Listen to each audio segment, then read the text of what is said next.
Hey, happy Tuesday, everybody. Jake and I back tonight. We're going to talk about the Cubs and the Phillies game coming up tonight. The Cubs got three games coming up against Philadelphia, who enters today on a six-game road win streak.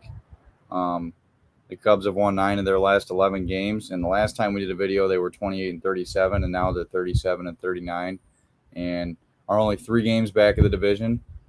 So, 5 out of the wild card. yeah.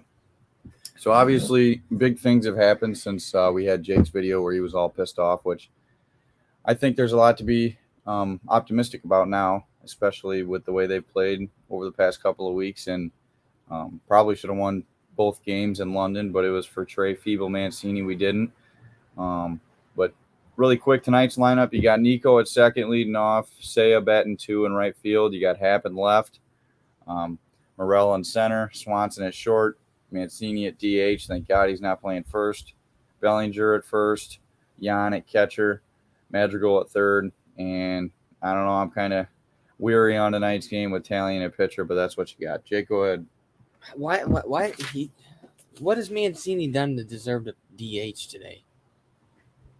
I don't know. I think he's batting like 260. I mean, so Well, it's a small sample. you could argue size. he's one of the better hitters on the Well, team. it, What's up, Uncle Ron? when you only bat right, Yeah. say you only get 50 at bats and you do good in those 50 at bats. Well, how many at bats has Nico got? Like 200 and something. He's I'm sure he's got plenty. Like I'm sure Mancini's average is going to be probably better than a lot of the Cubs starters. Mancini's got 184 at bats this year. What is an actual starter that's played every game almost? Mancini or Horner has 287. Horner, where do you see that? Right here. Hits at bats, 81 for 287. Mancini. So yeah, so he's got 100. He's got 100 less at bats, over 100 less at bats. So 36 less hits. I would say his average would probably be in the low 200s if he was playing every day. But whatever, he's DH and bat six. I mean, he's not terrible at the plate, but he doesn't give you anything else. He's slow on the base paths. He is he is a below average defender. I don't know how you can be that bad at first base. I mean, for them to put you at first base, you have to have some experience there, right? Mm-hmm. He looks like he has zero experience. He mopes, like he's moping around out there. Like he almost tripped over his own feet trying to run back to the bag when he realized Horner was going to get the ball. and then he tried to catch it with he his is one so hand. Unathletic that it was thrown right at his chest, and he couldn't. Well, he didn't even use his glove. I mean, that's why they give you a glove. Well, I mean, his glove might have been down here, so maybe he can't do it that fast. But he still tried to barehand it. A flip, couldn't barehand it, and that led to 3 runs, right? Yeah. I mean, it was going to be 4-0. Instead, it's 4-3. Huge. Yeah. A game. That was the game. But anyways, I got a lot of stuff about the Cubs because they're playing better, whatever. David Ross is still feeble. He's still clueless sometimes. Her freezer's working now. But there's a reason they were, what were they? 28 and 37? 28 and 37. There's a reason they were, and even at one point, I think they were 11 games under 500. So they were 9 last time we did a video, but I think it got as bad as 11. I might be wrong. But anyways, there's a reason they were that, right? And you can't continue to do that. Because if you continue to do that, you aren't going to be there at the end. You aren't even going to be there at All-Star break. That's why they're lucky to be there right now. The Cubs, Cole said 9 of 11, right? Yeah. I've got the Cubs have won 11 of 14 games. And it got them back into contention, right? After their awful May. In May, they were 10 and 18. They're now 37 and 39, and like we said earlier, they're 3 games out of first, and they're only 5 out of the wild card. I think the Cubs have a better shot right now. I think the Cubs have a better shot to win the division, right? Than to get the wild card. I just feel that the wild card, those records, those teams will continue that as to where in the division. I think Pittsburgh will finish last in the division. Okay. I think Cincinnati and the Cubs are on the same playing field, but I think the Cubs rotation over a long stretch is going to be the deciding factor on why they finish ahead of them. The Cardinals are going to finish 4th. And I really think it's going to come down to Milwaukee and the Cubs, which I think the Cubs have a better offense. And Milwaukee has a better, I don't know. Milwaukee's just boring. You never hear anybody. I mean, I'm not saying they're not good or no, nothing, but you look nobody up and just they're 5 talks games about under them. they're 5 games over 500, right? They're in Yeah. first place now after yesterday. I mean, I hear you. I get it. They don't really. Their offense is feeble. That's what their players say. I mean, not players, fans. So, anyways, They have some. no, not a lot. I'm going there Monday, by the way. So, you want okay in the Cubs season up to this point? There's 2 series that stick out to me that really fucked the Cubs bad. And can you name them? Are they in May?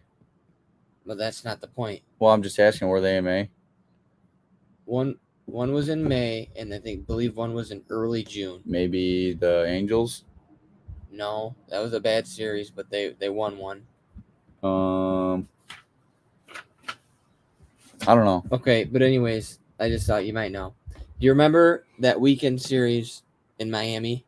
Oh yeah, that when was the bad. Cubs lost, but it wasn't. It was bad, but they were competitive. They lost each game by 1 run, right?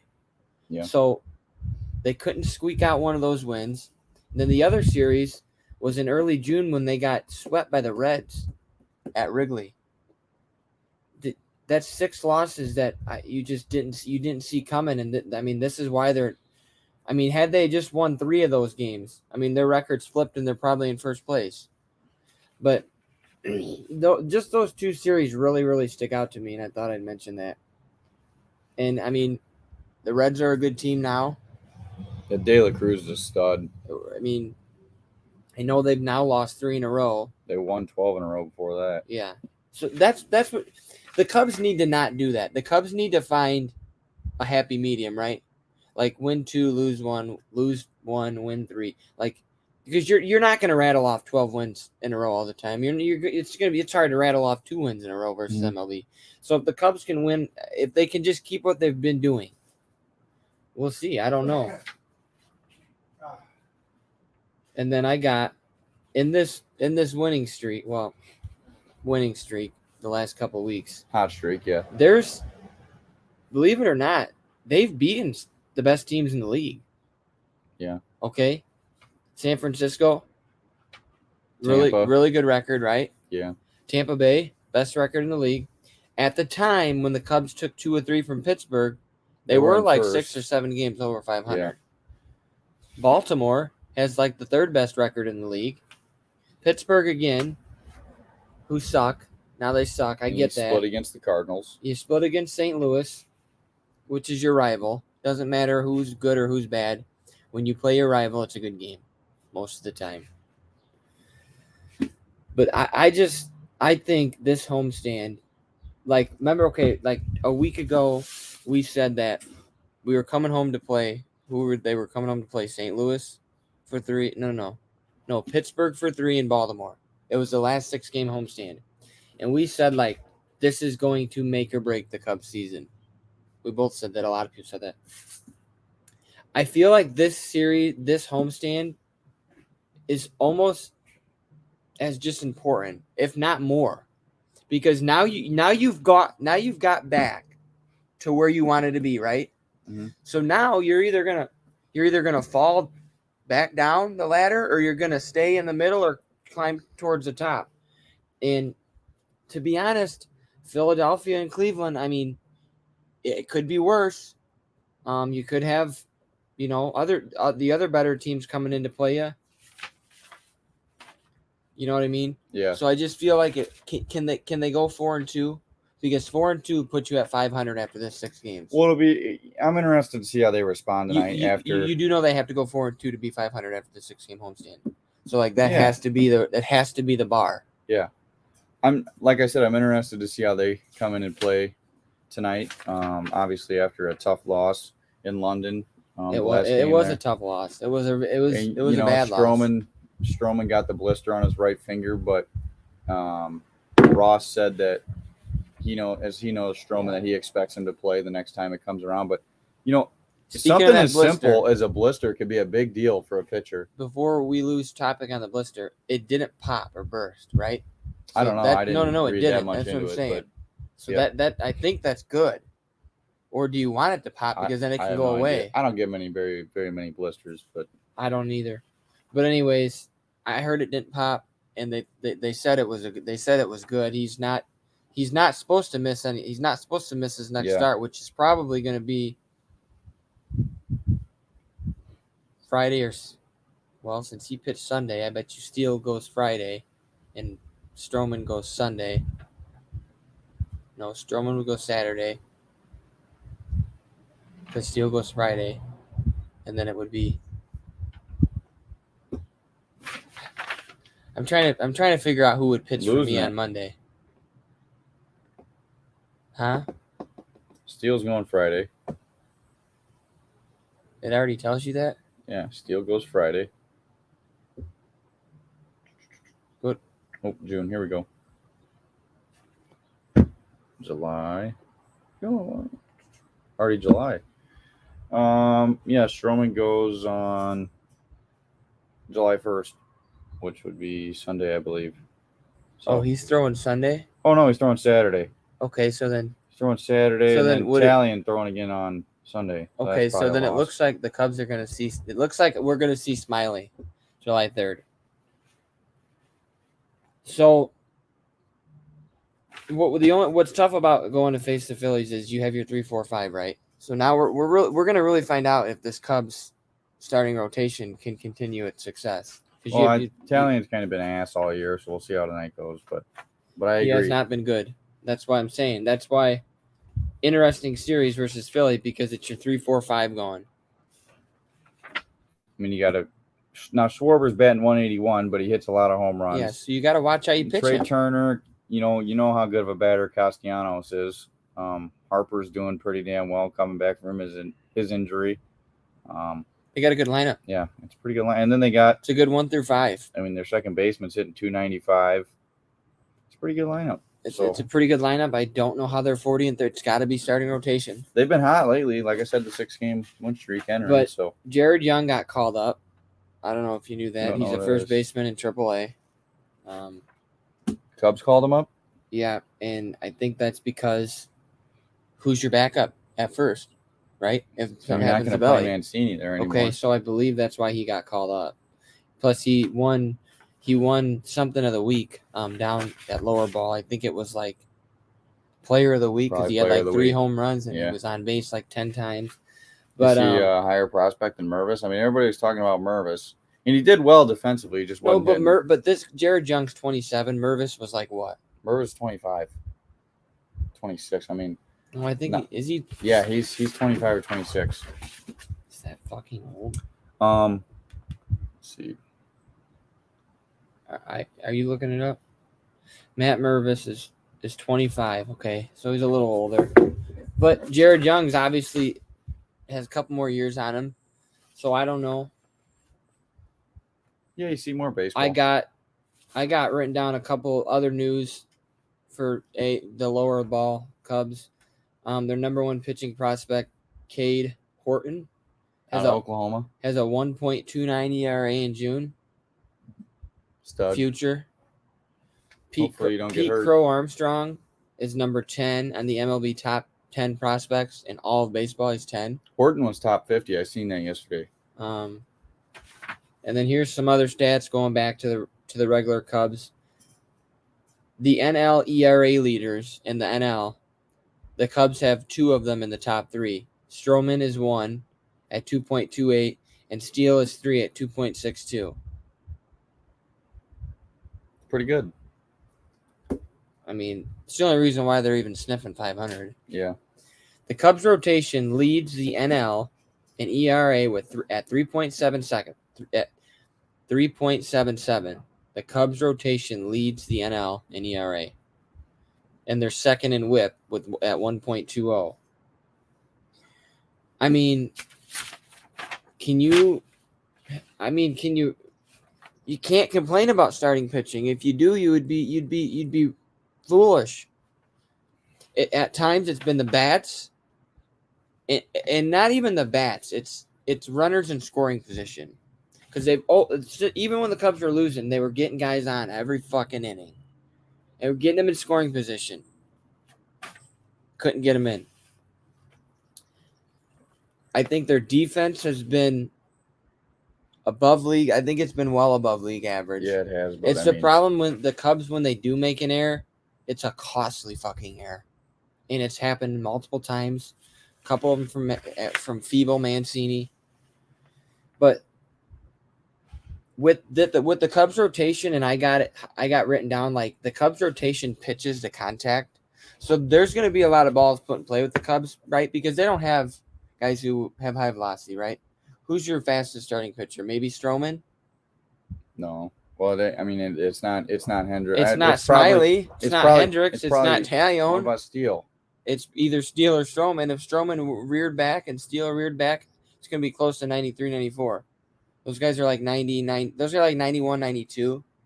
So I feel like that's still a lot, but I just feel like that's not even high velocity anymore. It's not. And what I'm saying is that's why the Cubs defense has to be great, right? Because the Cubs have a lot of pitchers that don't have high velocity, so they're going to get hit. Mm-hmm. You have to be able to field, and they have. For the most part, they have fielded. I really don't know why the Cubs are 2 games under 500 because everything under the sun should say they should be at least 5 or 6 games over.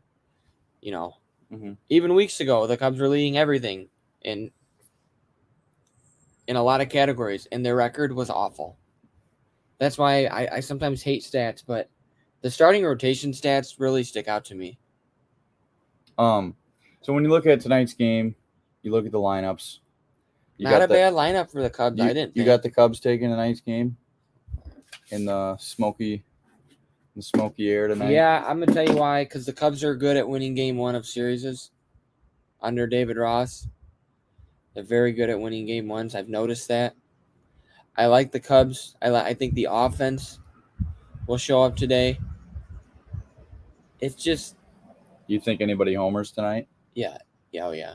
It's summer. There'll probably be 3 or 4 homers combined. I don't know about one team. What was I gonna say? We were talking about the Cubs and how you think Ross wins most of the Game 1s that he plays in this series. They do. They are very good at winning Game 1s. I will say. I know that's kind of weird, but I just feel like they always, they've won 11 of 14. So, but, anyways, yeah, I got the Cubs. I think they go 4-2 on this home. So look, 3-3, bare minimum. If you can't go 3-3, it's probably time to figure out if we're selling or buying. If you go 4-2, Rickett said we're buying. Yeah, I've said that before. And he also said that he wants to re-sign Stroman because the fans are chanting his name over there in London, but it's up. Hoyer's got to figure out all the details. While we talk about London for a second, great, right? That was great. Like they let when the Cubs won, they let them sing "Go Cubs Go." Like they sang "Sweet Caroline" during the game. They averaged 55,000 people per 2 games. And that place holds like 60, so they basically sold it out.